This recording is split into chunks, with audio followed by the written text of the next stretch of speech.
Всем привет! Вы на канале Реальный Харьков. После завершения так называемого пасхального перемирия россияне массированно атакуют украинские города беспилотниками не только ночью, но уже и днем. 22 апреля по Харькову были нанесены 13 ударов БПЛА типа Герань-2. В результате атаки 9 раненых, повреждены 15 автомобилей, пострадали гражданские предприятия. В общей сложности зафиксировано 12 попаданий по городу и еще 2 в пригороде. Под ударами оказались Шевченковский, Салтовский, Киевский и Новобаварский районы. Вот как это было.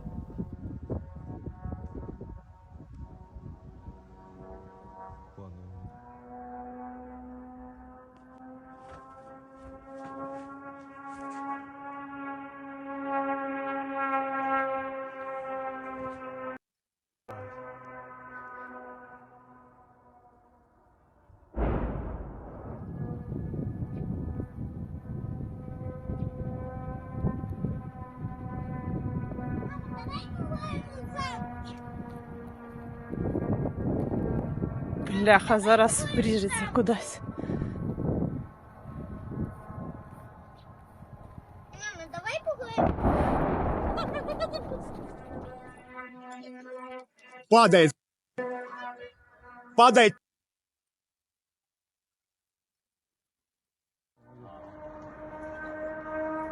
Хуйня. Слава.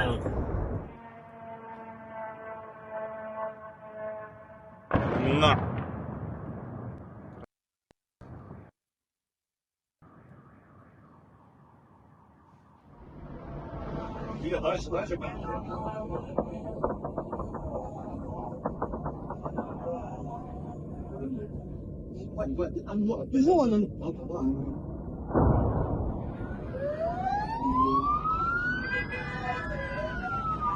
Это пиздец.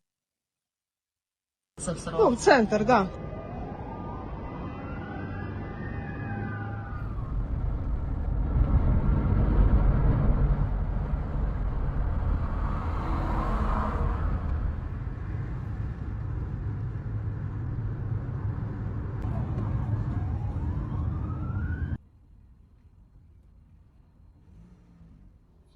Ну, у тебя она спортивная и есть.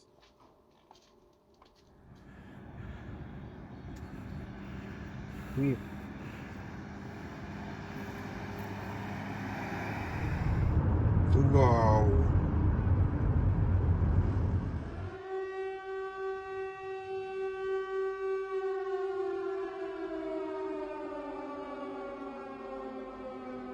У вас целый свет.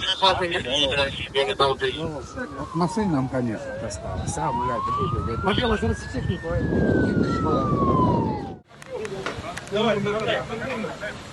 Гармошку можно брать. Да, нашли гидрант, спасибо. Я не думаю.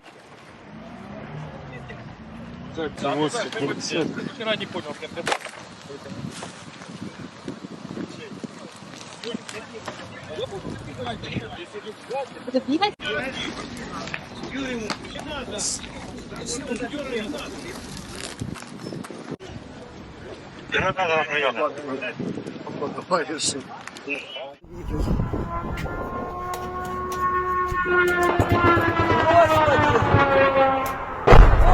Ой-ой-ой-ой-ой.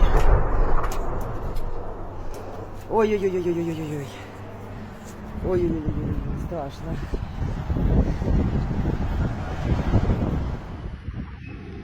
Разгорается.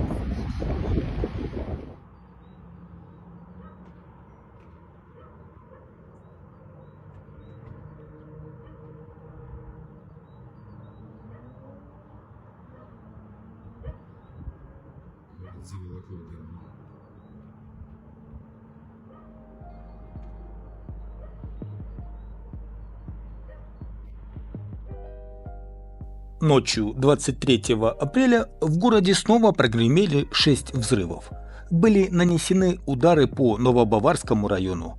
По данным Харьковской областной военной администрации, около часа ночи от попаданий загорелись гражданские предприятия. крыша двухэтажного здания на площади 1500 квадратов и крыша четырехэтажного здания на площади около 1000 квадратов. Утром 23 апреля россияне направили на Харьков БПЛА типа «Молния». Беспилотник ударил по техническому этажу многоэтажки в индустриальном районе. Обошлось без пострадавших. Кстати, вечером 22 апреля также был удар БПЛА типа «Молния» по Харькову.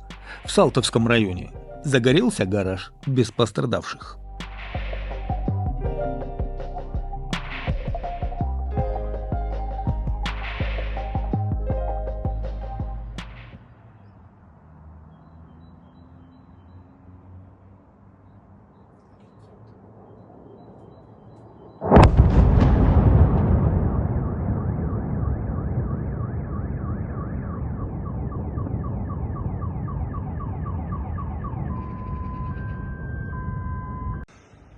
Дуже неспокійна ніч у Харкові.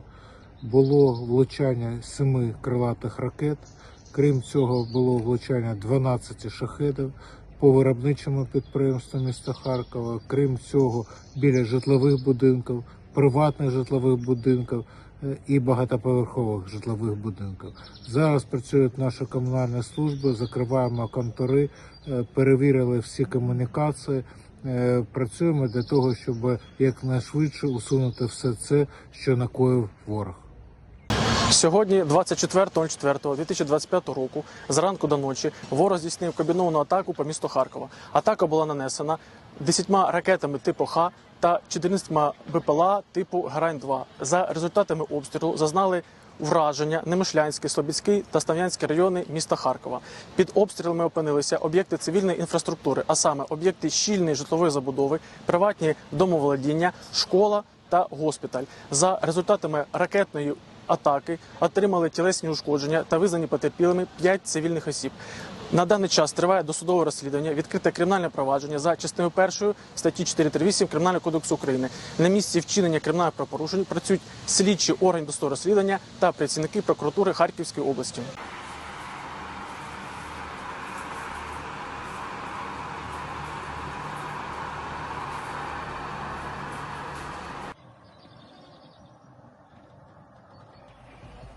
И в Харькове открыли уже 4-ю новую подземную школу в Шевченковском районе города. Она может принять 1000 учеников, больше всех, чем другие подземные школы Харькова. Строительство школы обошлось в 107 миллионов гривен. Пока здесь будут учиться 808 детей из 5 окрестных школ. Все разного возраста, но больше всего учеников младшей школы – половина. А еще в Харькове планируют построить подземный детский сад. Специалисты разрабатывают проектно-сметную документацию для строительства детского сада под землей. Более 55 тысяч жителей Харькова и области приняли участие в пасхальных мероприятиях, которые состоялись в 249 храмах региона. Об этом сообщили в полиции. Кадры пасхальных мероприятий в Харькове сейчас перед вами.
А весна тем временем ставит температурные рекорды в Харькове.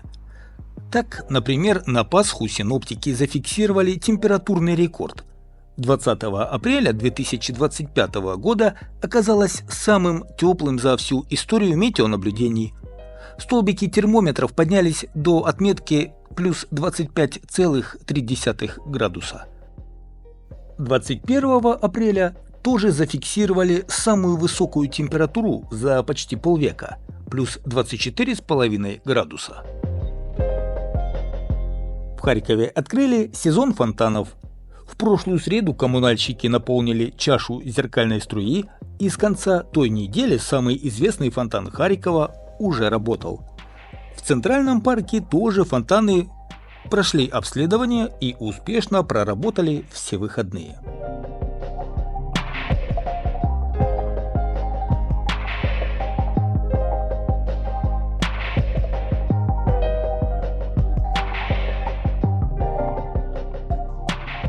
А еще в Харькове появятся бюветы с бесплатной водой.